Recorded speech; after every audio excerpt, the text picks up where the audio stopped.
Hey there, I am your agent, Athena Watkins, and today I am joined by my little Kenny dog.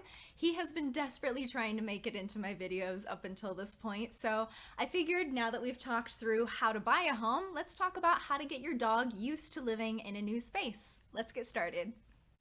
All right, so Kenny is still right here with me, but he is very tired from walking camel's back all morning, so we'll give him a little bit of a camera break. Anyway, my first tip is to be aware of any lingering odors in the home and do what you can to clean it up, steam clean the carpets, and get those odors out. Even if you can't really tell there's a scent there, your dog is really sensitive to that kind of thing. And if they can tell that it smells like a different animal in the house, that's one of those things that might tempt them to mark their territory early on, which we all want to avoid, and who doesn't want a clean home anyway? My next tip is to create familiarity in the new home. If your dog has some favorite toys or a bed that they like to sit in that smells like the old house, set those things up so that they have their own little area to go and relax in that already feels like home to them. It can also be really helpful if you have someone that could watch your dog for a couple of days, get everything moved in, settled the way things are going to look, so that way the first time you introduce the dog to the house, things are the way they're going to be.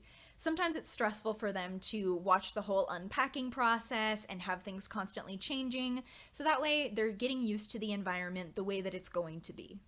When you're ready to move your dog in, give them a chance to look around the yard first. This gives them an opportunity to run around, get some of that extra energy out, use the bathroom before they go inside, and it also gives you a chance to double check. Are there any spots in the fence that they might be able to escape out of? That's always a good thing to know. Once you go inside the house, some people actually find it helpful to throw them on a leash and give them a little tour of the home.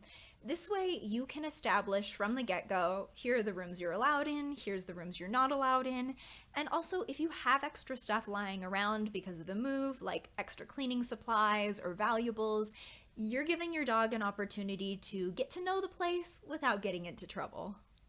Once you're all moved in, it's important to stick to your dog's routine. If they're used to every day after breakfast we go for a walk, or they have a special blanket that they like to sleep with, keep as many of those things the same as you can.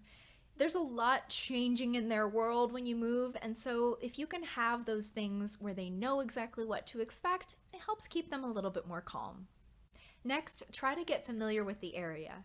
Find out where your closest dog park is so that your dog can meet some new friends and get some socialization in, and hey, maybe you'll meet some cool people too. It's also really helpful to look up the closest 24-hour vet clinic just in case. Even if you have somebody that you like going to, it's always good to know just in case of an emergency. Also, keep in mind that your dog's microchip or their little tags on their collar are probably going to say your old address, so it's a good idea to get that stuff moved over as soon as you can.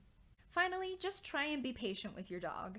Even if they were perfectly behaved before you moved, being in a new place is stressful for them, and so you might experience some behavior issues that you didn't before.